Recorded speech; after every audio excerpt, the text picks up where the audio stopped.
반갑습니다. 자, 오늘은 교재 344쪽에 있는 상시일기법 나갈 겁니다. 그러니까 우리 일기법에 상시일기법, 정기일기법 이렇게 등장하죠. 근데 오늘은 상시일기법을 나가는데 교재 334쪽에 보면 상시일기법에서 조항이 하나, 둘, 셋, 네 개 이렇게 나와 있어요. 이 조항을 보면 첫 번째가 유념, 무념 해서 유념, 무념이 무엇이냐? 이게 하나 나오고요. 두 번째가 학습 상황이 나와요. 그리고 세 번째가 계문. 이게 그러니까 유무념대 첫 번째가 유무념대죠. 두 번째가 학습 상황을 그러니까 기재, 이게 조사해서 기재하는 거. 그리고 계문대죠. 세 번째가. 그리고 네 번째는 사실은 1번 유무념 대조의 다른 버전이죠. 다른 버전으로 태조사법이 등장합니다.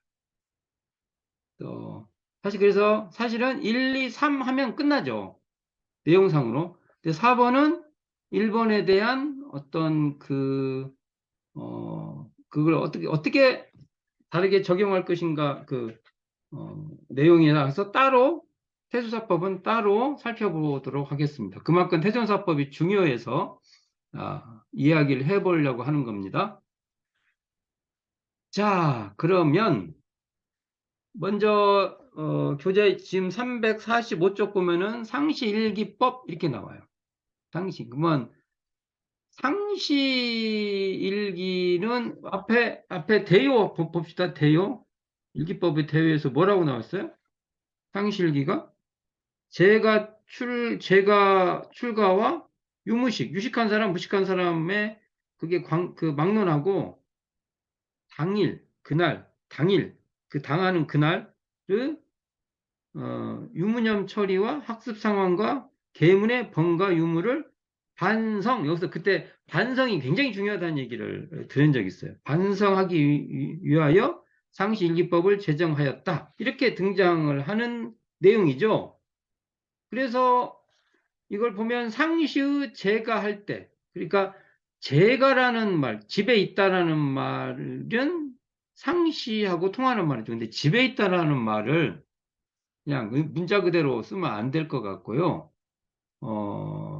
우리가 출가, 그러니까 정기훈련을 나가지 않고 일상생활을 할 때를 제가 집에 있다 이렇게 쓰는 것이죠. 이게 일상생활을 그 사람으로 말하면 직장도 다니고 학생은 학교도 다니고 가장 만약 전업주부를 한다고 하면은 집안 살림을 해가고 뭐 그런 것이죠. 이게 일상생활 하는 것을 상시라고 보고 이렇게 이제 정기훈련을 받을 때를 예, 출가다. 그러니까 출가라는 것은 제도적 출가를 말하는 게 아니잖아요. 제도적으로 출가해서 저희들 사실은 전무 출신한다고 하는데 이걸 출가했다고 이렇게 말을 하지 않습니까? 근데, 근데 사실을 보면은 그러면 우리는 출가는 상시훈련 안 해도 되잖아요. 그렇게 따지면. 그렇게 용어 정리를 하면 우리는 출가니까 상시훈련법 안 해도 되는 거잖아요. 그게 아니고 여기서 말한 제가 출가라는 말은 상시 공부를 할 때는 제가고 정기 입선 해서 할 때는 출가다. 이런 개념으로 쓰는 것이죠. 그래서 여기서 그 반성인데, 이 반성은 용어상으로 보면은 이 반성한다면 막 그 뉘앙스가 있어요. 근데 이건 여기서 쓰는 반성은 말 그대로 내 삶을 돌이켜서 살펴본다. 이 이상 이하도 아니다. 그렇게 봐야 됩니다. 그러니까 이 반성한다는 것은 자기 성장, 자기 성숙, 그 어떤 디딤돌 같은 거죠. 돌이켜봐서 자기를 성장시키고 자기를 성숙시켜가는 그러한 디딤돌인데, 근데 이제 하다가 보면은 여기에 미치지 못한다 해가지고 자기 비하를 하고 반성한다고 해갖고 자기 비하가 되고 하여간 나는 나는 그것밖에 안 돼. 이건 반성이 아니에요. 근데 우리는 이게 반성이라는 내용에 보면 좀 그렇게 그렇게 돼버리는 면이 있습니다. 이것을 경계하면서, 야, 그건 아니다. 반성의 내용은 이게 나를 막 자학하고 막 그러려고 하는 게 아니고, 좀 안 됐다고 해서 막 의기소침되고 그런 게 아니고, 자기를 자극시키고, 자기를 성장시키고, 자기를 성숙시키려고 하는 그런 일련의 과정을 반성이라고 한다. 이렇게 볼 필요가 있죠. 그러니까, 상실기에서 핵심적인 말은 돌이켜 살핀다. 반성의 의미가 있다. 근데 첫 번째 뭘 하냐? 유무념 처리의 조사 기제다. 이게 이제 굉장히 중요한 내용입니다. 너무 중요해서 한번 원문을 보면 이렇게 돼 있어요. 유무념, 무념은 모든 일을 당하여, 여기서 모든 일을 당하여 이렇게 나와요. 모든 일. 이게 어느 경우에 특별하게 상관없이 모든 일을 당해서 유념으로 처리한 것과 무념으로 처리한 번수를 조사 기재하되 있어요. 조사 기재. 기재가 뭐예요? 기록해서 실른다. 그런 뜻입니다. 이게 장부에 기재한다. 그런 말 쓰잖아요. 장부에 기재한다. 그래서 기록해서 실른다. 이런 뜻입니다. 그래서 조사해서 그것을 기록해서 거기에 예, 우리 일기장에다가 실른다. 이런 말인데 그 다음에 굉장히 중요한 용어가 나옵니다. 하자는 조목. 그래서 조목이 등장하죠. 말자는 조목. 그래서 조목이 나옵니다. 그래서 유무념 대적 공부는 조목 수행이다. 이렇게 달리 말할 수 있습니다. 그러니까 조목이 없이 하는 수행이 아니라 뭔가 조목이 있는 거예요. 내가 이걸 하려고 하는 것인지 이것을 안 하려고 하는지 이런 조목이 필요하다. 그래서 하자는 조목과 말자는 조목에 취사하는 주의심. 여기서 전문 용어가 등장하죠. 취사하는 주의심 이런 말이 등장. 취사하는 주의심을 가지고 한 것은 유념이라고 취사하는 주의심이 없이 한 것은 무념이라고 하나니 해서 유념 무념에 대한 정의가 등장했어요. 취사는 작업 취사할 때 취사예요. 이걸 아까 하자는 조목과 말자는 조목을 하자는 조목은 취하고 말자는 조목은 사한다. 이렇게 말할 수 있는 거죠. 이 취사는 그것을 주의심, 이 챙기는 마음을 가지고 하냐, 안 하냐? 이 주의하는 마음을 가지고 하냐, 안 하냐? 이것이 있으면 유념, 없으면 무념 이렇게 말하는데 자, 이걸 좀 살펴보세요. 그리고 나서 그 다음에 쭉 한번 봅시다. 처음에는 일이 잘 되었든지 못 되었는지 일이 잘 되고 못 되는 걸 떠나서 취사하는 주의심을 놓치지 않고 놓치지 않고 하는 것과 어, 놓쳤냐 안 놓쳤냐 그 유무로 한다는 거죠. 이게 취사하는 주의심을 놓고 안 놓은 것으로 번수를 계산하나 다음에는 그 정도가 아니라 공부가 깊어 가면은 일이 잘 되고 못 되는 것으로 번수를 계산한다. 그 다음에는 주의심을 챙겼냐 안 챙겼냐가 아니라 주의심을 챙겼으면 그 일이 소기의 목적대로 잘 돼야 그걸 유념이라고 하고 못되면 무념이란다. 이런 큰 흐름인데 이게 이제 원불교의 아주 중요한 공부법의 내용입니다. 한번 살펴봅시다. 하나씩. 여기서 이렇게 나오죠. 모든 일을 당하여 하자는 조목과 말자는 조목에 취사하는 주의심을 가지고 한다. 이럴 때 이 조목을 유심히 봐야 됩니다. 조목. 그러니까 우리가 그 일반 수행론에 보면 그냥 포괄적으로 그냥 자성 수행을 한다. 그러면 그렇게 그걸 놓치지 않고 공부하면 돼 해서 그걸 엄청나게 큰 공부로 여겨요. 근데 대종사님은 그걸 얘기를 하시지만 조목을 얘기해요. 그래서 이걸 어떻게 설명을 할까 하다 제가 그냥 조목 수행이라는 표현을 해봅니다. 조목. 그래서 사실은 저희들이 그래서 맨날 저희들 원불교에서 공급 표준이 있냐 이런 말을 많이 해요. 이런 게 있어야 됩니다. 자, 그 다음에 쭉 한번 봅시다. 그 다음에. 근데 이 내용은 이 상시일기법 1조는 상시응용주의사항 6조하고 직결되어 있습니다. 그러니까 상시응용주의사항 6조가 이렇게 돼 있어요. 모든 일을 처리한 뒤에, 모든 일을 처리한 뒤에 그 처리권을 생각하여 보되 하자는 조목과 여기도 조목 나오죠? 말자는 조목에 실행이 되었는가 못 되었는가 대조하기를 주의할 것이니라. 이렇게 나오는데 이게 바로 상시일기법 1조 1조의 다른 표현이에요. 이게.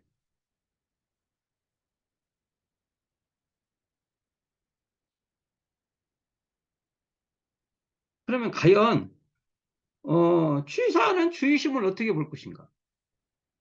이 정말 어찌 보면은 쉬운 것 같으면서나 굉장히 이게 깊은 언어인데 이건 사실은 제가 볼 때는 상시응용 주의사항 1조 있죠. 응용하는데 온전한 생각으로 취사에게 주의할 것이요 축약입니다. 축약.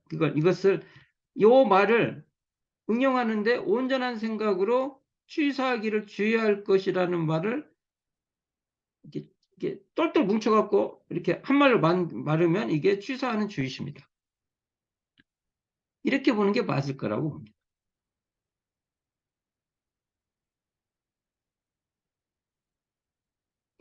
그래서 사실은 유무념 처리는요, 유무념, 무념 처리는 주로 동할 때 상시응용 주의사항 2조 응용하기 전, 또 1조 응용하고 6조 모든 일을 처리한 뒤에 이 공부 과정이 있어요. 그러니까 2조 응용하기 전, 1조 응용하는 그때, 3조 모든 일을 처리하고 난 뒤, 이것을 통합적 이 연속선의 과정에서 마지막으로 점검하는 공부가 바로 유무념 처리 공부라고 볼 수 있습니다.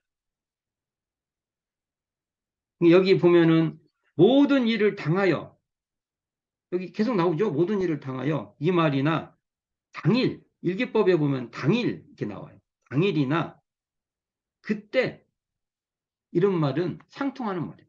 그러니까 대종사의 공법은요. 그때 그 당처에서 어떻게 했냐? 이걸 기준으로 하는 공부다. 일단 이런 얘기를 해보는 겁니다. 이론적으로 좀 따져봐야 되니까. 자, 그래서 그러면 이제 조목 수행이에요. 유무념 처리에서. 이 조목 수행의, 어, 그, 우리 표현이 뭐냐면은 평택이에요. 공부 표준, 조목 수행에 나오는 것이 뭐냐면, 너 공부 표준 있냐? 그리고 평택이. 그러니까 막 한꺼번에 공부를 한다고 해가지고 막 통째로 왕창 막, 야, 이거 다 해. 이게 아니라 가까운 것부터. 할 수 있는 것부터. 그럼 그것을 내가, 이 일부터 좀 해야 되겠구나. 그래서 이렇게 해 가는 거예요. 대종사님 참 자비스럽고 합리적이고 그렇습니다.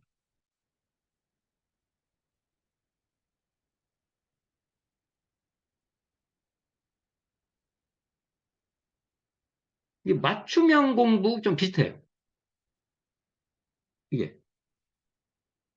이게 자신 수행에 타당한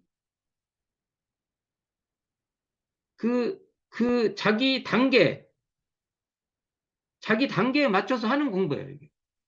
조목이 있으니까 조목을. 그리고 또는 어떤 상황이 있어요. 그 상황에는 그걸 하는 거예요. 그러니까 단계별, 상황별. 그래서 가까운 것부터. 그래서 그 대산정사님 그 법설에 보면 이거 나오잖아요. 옛날에 그, 유문형 공부를 가까운 주변에서부터 대조 건수를 찾아봐라. 이게 빨리 나하고 관계없는 거 막, 그런 거 하지 말고 네가 사는 상황 있잖아요. 그 가까운 데서부터 유문형 공부를 해라. 이런 말들이 나와요. 근데 이게 지금 정확하게 말씀해 주신 내용이라고 보고요. 그러면 우리가 보통 하자는 조목, 말자는 조목, 이걸 어떻게 해야 될까? 그러면 내가 그냥 좋으면 하는 것이고, 그렇잖아요. 그러면 내가 싫어하는 것은 말자는 것이고, 이렇게 볼 수 있잖아요, 또. 그건 그렇지 않다. 대운사님 표현한다면 정당한 고락에 해당하는 조목은 하자는 조목이고, 부정당한 고락에 해당하는 조목은 말자는 것이다. 여기에 정당하지만 거기에 정당한 락은, 야, 그러겠다 하지만 정당한 고는 뭐예요? 힘들어도 해야 된다는 거잖아요, 그게. 이게 하자는 것이고, 부당한, 부당한 고는 그런가 보다 하는데, 부당한 낙은 뭐예요? 부정당한 낙. 잘 생각해보면 있어요. 그런 것은 하지 않는 건데. 그래서 이걸 그냥, 우리가 그냥 단답형으로 얘기를 하면, 하자는 조목은 사은의 보훈하고 사유를 실천하고, 또는 솔성요론을 실천하고, 그리고 말자는 조목은 사은의 배은하고 사유 위배하고 계문을 범하고, 뭐 이렇게 대충 크게 말할 수 있죠. 근데 여기서 중요한 것은 뭐니 뭐니 해도 그 조목 수행은 절대적으로 있지 않다는 거예요. 이렇게 얘기를 해도 사은에 보은하는 것도 그 상황에 맞춰서 하는 것이죠.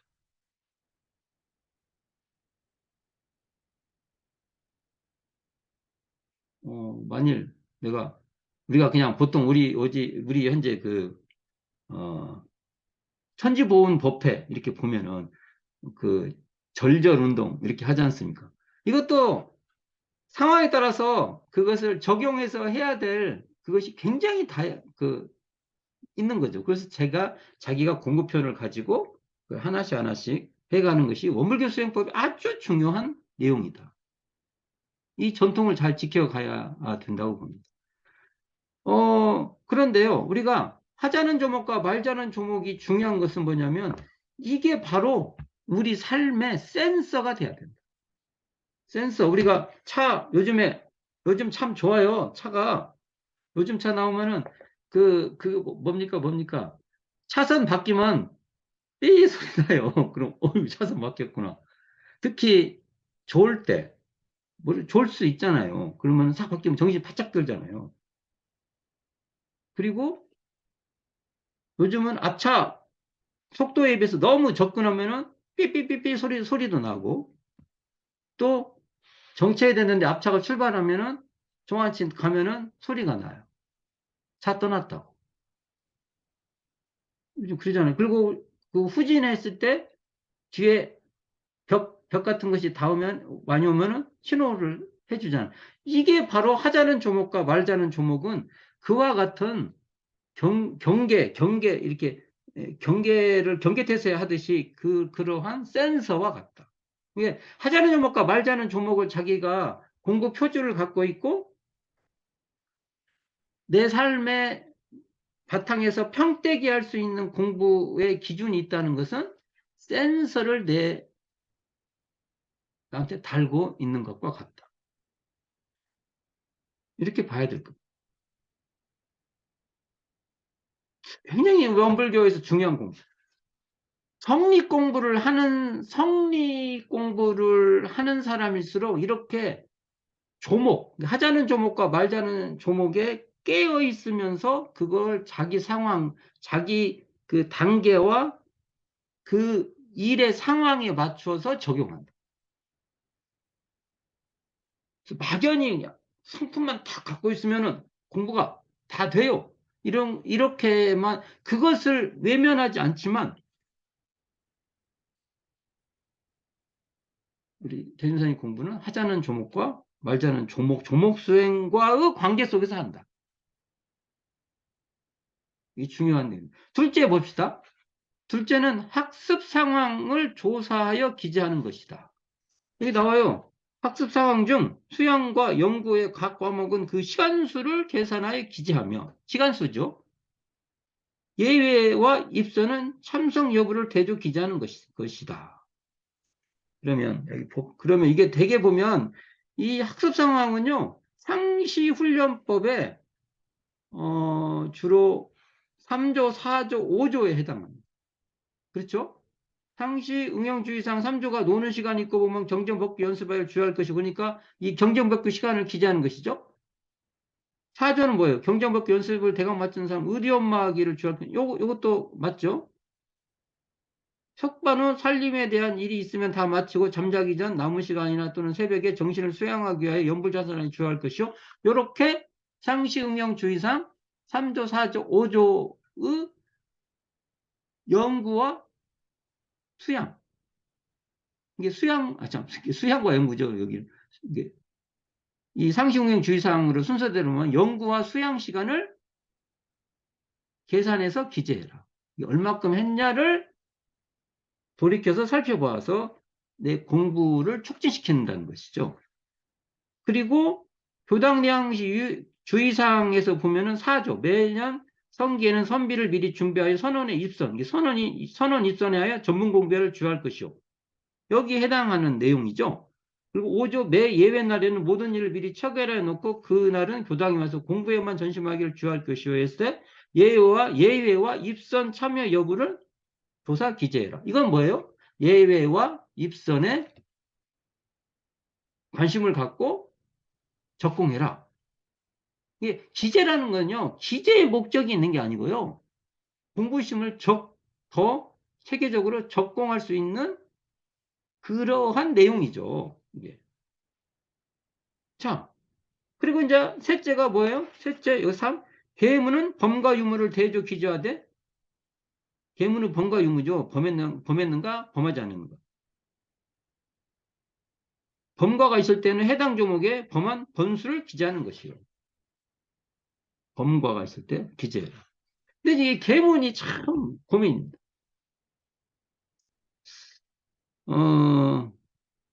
사실은 원불교 초기교단의 자료를 보면요. 제가교도 저희같이 정부 출신 말고 거진 출신으로 있는 분들한테는 30조목 중에서요. 20조목만 일단은 지키고요. 10조목은 유예. 하지 말라는 게 아니라 어려우면 좀 밀어놨다가 그러나 지키려고 시도해봐라. 유예를 줍니다. 그 대표적인 그 예가 연고조항이죠. 살생업을 가진 경우에 그걸 갑자기 안 할 수도 없고 또 그걸 해야만 되는 상황도 있고 그렇지만 살생업을 대체로 안 하는 쪽으로 준비를 해서 나중에는 안 하는 쪽으로 해봐라.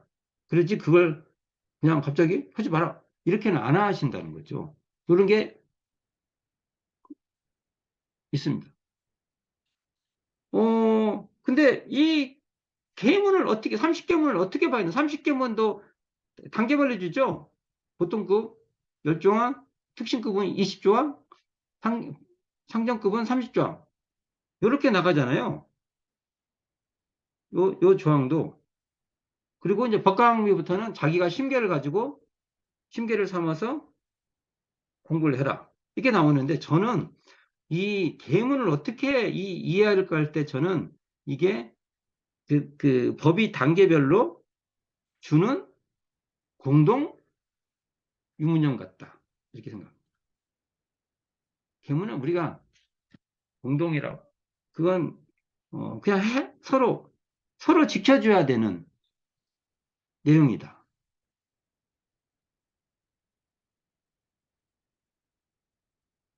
이게 계문은 모두가 밟아야만 하는 하지 말아야 될 조목이니까 이 계문을 우리 육군에 부착해서 이게 센서 같이 이렇게 그런 걸 보면은 민감하게 야 이건 하지 말아야 돼 이렇게 센서가 작동되는 그런 공부가 돼야 되지 않나 이렇게 보죠. 그래서 그러니까 사실 이게 어찌 보면은 계문이 길목을 지키는 어떤 그 관문의 지킴이 같은 역할을 해줘야 된다는 거죠. 사실은 근데 우리가 보면 계문을 긍정적으로 하지 말라는 것은 하지 말 것을 해라 이런 뜻이 되잖아요. 그러니까 우리가 보통 계문하고 솔성요론을 반대 방향으로 놓지만 솔성 솔성요론의 네거티브가 계문이고 계문의 포지티브, 그러니까 긍정의 방향이 솔성요론이다. 그래서 같은 그 내용이다. 이런 건데 계문을 과연 우리가 모두가 서로 지켜줘야 될 어떠한 공동 유무념 같이 우리가 서로가 지켜야 되는 그러한 영역으로 삼아야 내 수행에만 중요한 게 아니라 타인에게도 우리가 뭡니까 이렇게 고려해줘야 배려해야 되는 그러한 영역으로 살펴봐야 되지 않은가 이런 생각입니다. 종합해 보겠습니다. 이게 제가 지금 이 내용이 좀 중요합니다. 유무념 철익 공부의 핵심은 주의심 유무에 있습니다. 이 교재 347쪽입니다. 종합화면부터입니다. 이게 상시일기는 결국은 훈련법을 점검하는 공부 도구예요. 이게 상시훈련법 따로 있고 그 상시일기 아주 별도로 따로 있는 게 서로 연동된 서로의 그 공부법이다. 이렇게 봐야 되겠죠. 그런데 여기서 중요한 것은 주의심인데 저는 이 주의심을 깨어있는 마음 이렇게 보고 싶습니다. 각성, 깨어있는 마음입니다. 이렇게 하자는 조목과 말자는 조목에 주의하는 센서, 그러니까 안에 이게 센서가 있는데 이게 주의심을 이게 그러니까 주의심은 한편으로 보면은 깨어 있으면서나 챙기는 마음이다. 이렇게 볼 수 있죠. 그러니까 조목을 자기가 단계별로 상황별로 공부 표준화 이 조목이 있는 사람이 이 조목을 통해서 이 조목을 가지고 주의심을 활성화시키는 거예요. 내가 혹여 마음이 어느 상황에 급발진을 해요. 저도 약간 그런 게 있어요. 오늘도 뭐 정토하고 뭐 통화하다가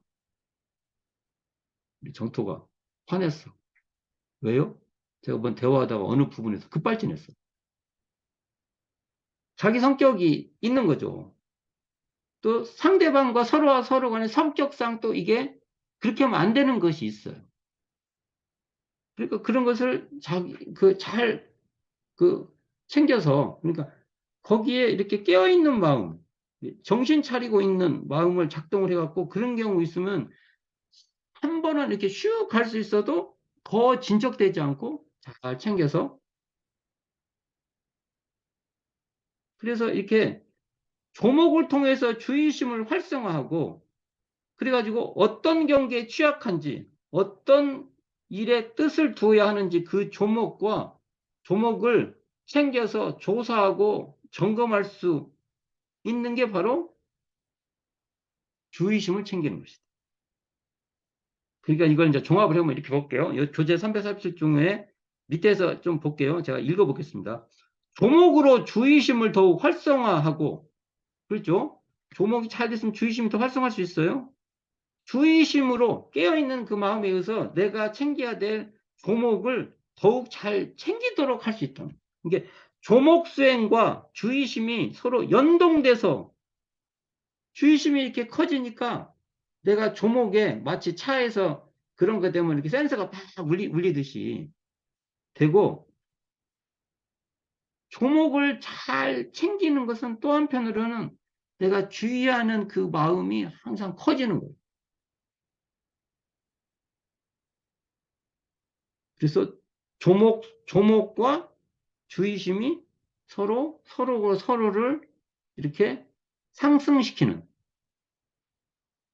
그런 관계로 우리는 공부가 필요하다. 그때 예를 들어서 하자는 조목과 말자는 조목에 우리가 또 공부하다 보면은 그 조항들에 묶여버려 가지고요.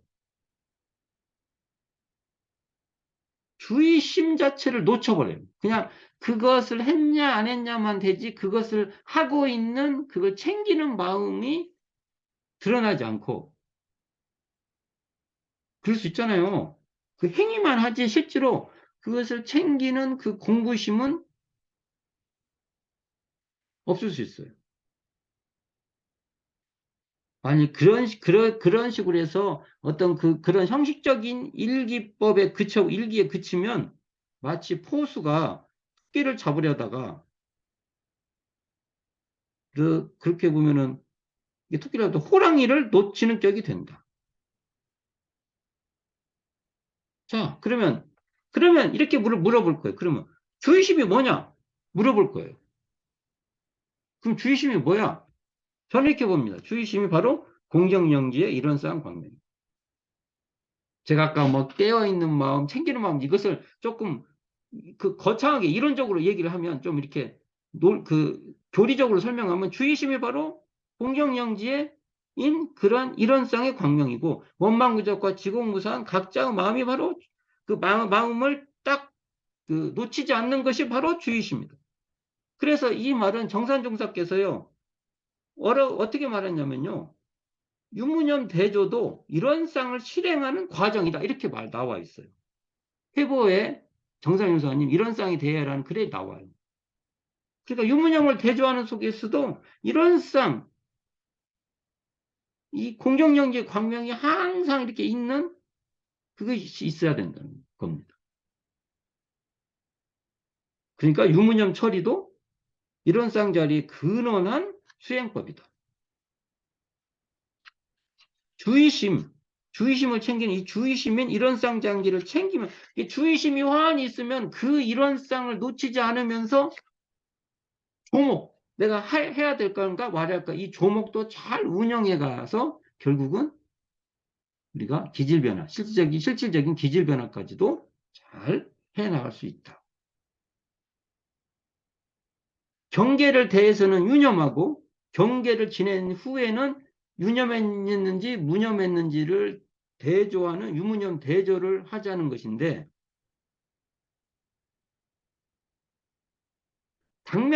자기가 당면하는 하자는 조목과 말자는 조목의 주의심을 그 조목 속에서도 주의심을 놓치지 않고 또 주의심을 놓치지 않는 그 주의심이 환한 그 마음으로 조목을 하자는 조목은 하고 말자는 조목은 안 하는 이 관계를 잘 해가야 됩니다. 그래서 나중에는 주의심인 이 깨어있는 이 공정영지의 그 마음으로 일도 잘 되게 한다. 일을 성사시킨다고 하잖아요. 일을 이룬다. 주의심은 깨어있는 마음으로 공부가 깊어지면 이 주의심으로 일이 실질적으로도 잘 되게 될 수 있다. 이런 얘기를 해봅니다.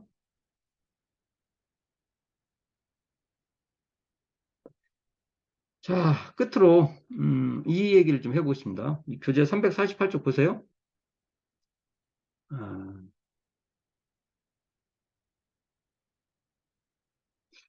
왜냐하면 유념, 무념 공부를 해석할 때요. 이런 말이 있어요. 처음에는 주의심 유무를 살피는 것. 저는 이것을 처음에 이런 논의가 있다고요. 일기법에 보면 처음에는 주의심 유무를 살피는 것은 주의 공부라고 한다면 일이 잘 되고 못 되는 여부를 살피는 것은 공부가 깊어지는 조행 공부라는 견해가 있어요. 그러니까 주의심을 챙기는 것은 주의 공부고 일이 잘 되고 못 되는 것을 챙기는 것은 조행 공부다. 공부가 깊어, 이게 조행은 주의보다 공부가 깊은 공부다는 거예요. 요 해석이 저는 반기를 듭니다. 이런 해석.